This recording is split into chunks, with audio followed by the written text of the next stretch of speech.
Selamat malam semuanya, terutama kepada teman-teman mahasiswa UKSW dan kepada Bapak Agustinus Fritz Wijaya dengan dosen mata kuliah Arsitektur Enterprise.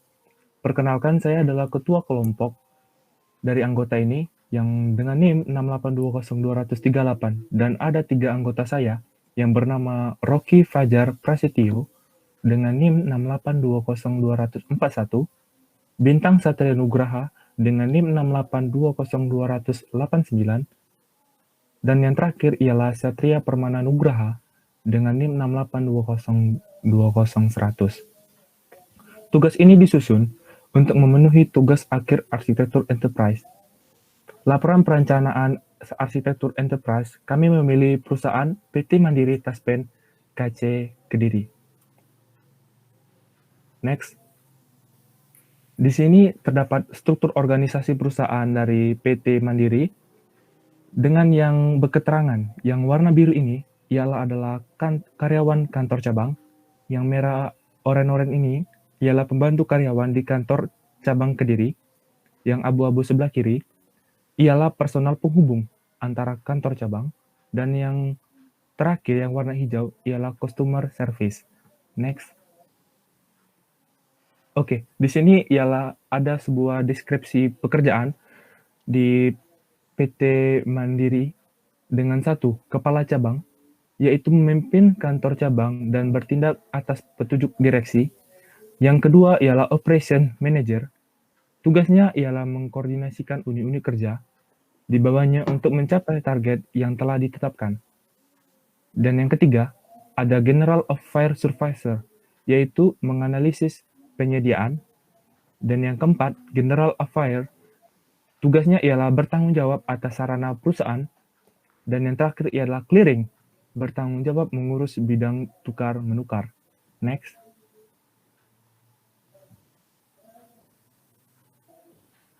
Di sini ada bidang usaha.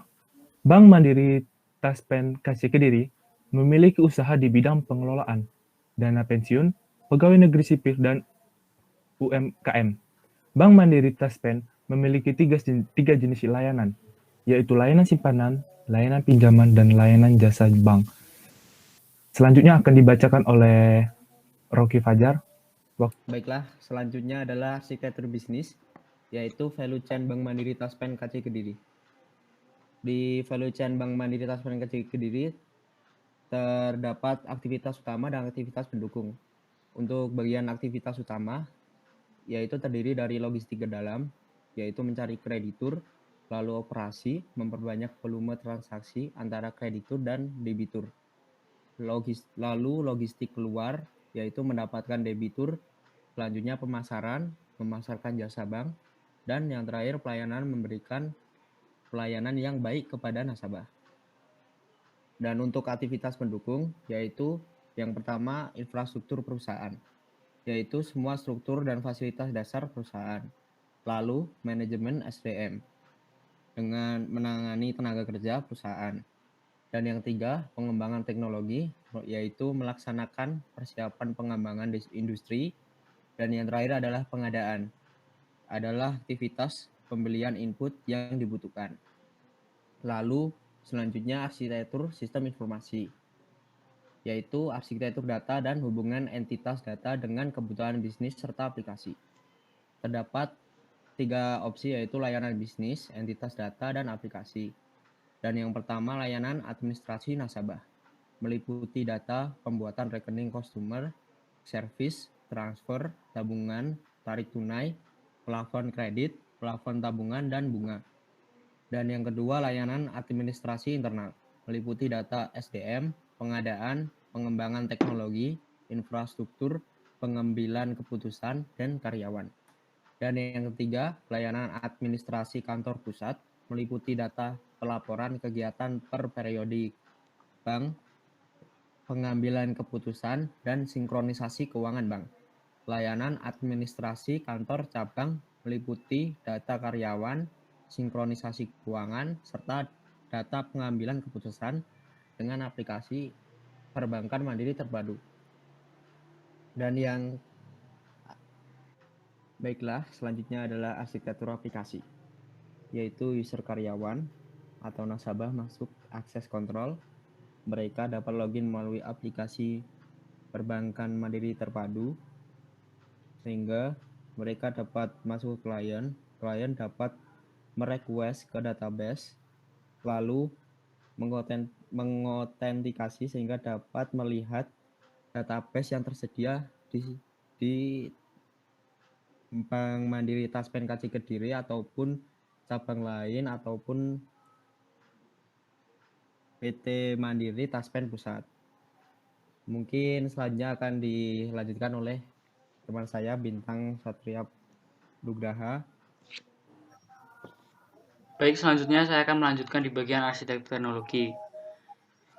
Pertama yaitu daftar perangkat keras dan layanan yang nanti akan digunakan untuk implementasi aplikasi perbankan mandiri terpadu. Layanan perangkat keras ini kami bagi menjadi dua, yaitu sementara dan permanen. Untuk yang sementara, kategori database servernya kita menggunakan cloud service dari Amazon, yaitu Amazon RDS SQL Database. Softwarenya menggunakan DBMS PostgreSQL dan OS-nya menggunakan Windows Server R2. Dan untuk standar klien itu sama antara permanen dan sementara, karena itu tidak bisa menggunakan cloud. Itu menggunakan hardware prosesor Intel Core i7 generasi 10 yang hemat daya. Storage-nya menggunakan SSD 1 TB. Dan kemudian memori menggunakan DDR4L 8 GB. Software-nya menggunakan Windows 10 Enterprise. Kemudian untuk web application yang sementara menggunakan cloud service Amazon Elastic Computer Cloud 2 atau Amazon EC2. Menggunakan software Windows Server R2 tahun 2020 dan database management system MySQL. Kemudian untuk arsitektur teknologi perangkat kerasnya yang permanen, kita menggunakan database server sendiri dengan spesifikasi prosesor Intel Xeon X3430, memorinya DDR4 32 GB dengan dua tipe storage yaitu SSD 5 TB dan HDD 50 TB. Kemudian untuk web application servernya kita juga menggunakan hardware sendiri yaitu dengan prosesor Intel Xeon D1649, memori DDR4 32 GB dan storage dua jenis SSD 5 TB dan HDD 25 TB. Softwarenya menggunakan DBMS MySQL OS Windows Server R2 2020, sama seperti yang versi sementara. Oke, next. Untuk topologi jaringannya kita menyiapkan dua, yaitu untuk topologi jaringan sementara dan topologi jaringan permanen. Untuk yang topologi jaringan sementara kita bisa lihat di kanan atas, itu dia masih menggunakan web server sama database milik Amazon, sehingga kantor cabang perlu menyiapkan internet provider untuk mengambil data dari cloud. Kemudian jika harus mensinkronkan data atau mengambil data dari yang lain, itu perlu kirim data ke klien dulu. Setelah itu menggunakan intranet untuk yang KC lain dan kantor pusat. Kemudian untuk topologi jaringan permanennya, kita sudah tidak menggunakan cloud, kita menggunakan database sama web server sendiri, sehingga klien hanya perlu online untuk user dan kemudian untuk mengambil datanya menggunakan sepenuhnya intranet dari Bank Mandiri, sehingga lebih aman, lebih cepat, dan reliable. Next. Untuk analisis gap atau kesenjangan antara teknologi yang sekarang dan yang nanti akan kita terapkan dibagi menjadi 4 sektor, yaitu 4 layanan bisnis. Yang pertama layanan bisnis administrasi nasabah. Kondisi saat ini itu pencatatan dan administrasi dilakukan manual, sama juga seperti di layanan administrasi internal. Sementara kondisi yang diharapkan semua layanan dan kebutuhan Bank Mandiri terintegrasi menjadi satu aplikasi perbankan mandiri terpadu yang fleksibel, reliable, serta dapat dengan mudah diakses oleh semua pengguna dengan memperhatikan akses kontrol. Untuk layanan administrasi kantor pusat dan administrasi kantor cabang, kondisi saat ini berbeda, yaitu untuk administrasi kantor pusat, input pencatatan dan administrasi dilakukan manual ke sistem informasi kantor pusat. Sementara yang layanan administrasi kantor cabang, input pencatatan dan administrasi dilakukan manual. Kondisi yang diharapkan sama, dan kemudian solusi juga sama dan dibagi menjadi 3. Itu solusi yang pertama, menata entitas-entitas data sesuai dengan layanan bisnis ke database. Yang kedua, membangun aplikasi berbasis web yang terintegrasi dengan semua layanan bisnis. Yang ketiga, membangun arsitektur data, aplikasi, serta menyiapkan sarana teknologi untuk implementasi yang sudah kami sebutkan sebelumnya. Untuk selanjutnya akan dilakukan oleh teman saya, Satria Permana Nugraha. Untuk waktu dan tempat, saya persilahkan.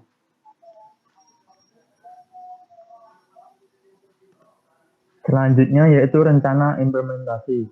Rencana implementasi yang kami buat terdapat satu aplikasi berbasis web mengintegrasikan semua user dan semua keperluan bisnis perusahaan, yaitu aplikasi perbankan mandiri terpadu. Berikut ini adalah rencana implementasi aplikasi yang kami ajukan. Yang pertama yaitu aplikasi perbankan mandiri terpadu sementara atau cloud. Rencana implementasinya akan digunakan pada tahun 2021. Yang kedua yaitu aplikasi perbankan mandiri terpadu atau permanen.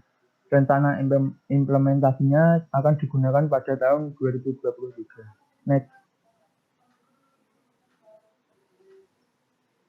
Yang terakhir yaitu kesimpulan dan saran.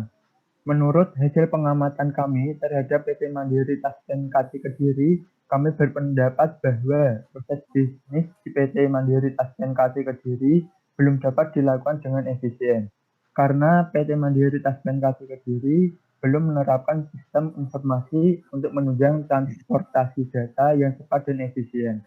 Sehingga kami mengajukan rancangan arsitektur data, aplikasi, serta sarana berupa hardware dan jaringan dalam 2 versi, sementara dan permanen, yang disesuaikan dengan kondisi PT Mandiri Taspen KC Kediri saat ini. Aplikasi berbasis web ini bernama aplikasi perbankan mandiri terpadu yang akan memungkinkan PT Mandiri Taspen KC Kediri untuk dapat mengelola secara penuh data-data yang diperlukan dalam proses bisnis PT Mandiri Taspen KC Kediri. Bagi PT Mandiri Taspen KC Kediri, kami menyarankan untuk melakukan pertimbangan dan evaluasi untuk penerapan rancangan yang kami ajukan. Kemudian saran yang kedua yaitu bagi peneliti selanjutnya. Bagi peneliti selanjutnya, kami harap dapat menyempurnakan rancangan arsitektur enterprise yang sudah kami ajukan kepada PT Mandiri Taspen KC Kediri. Next.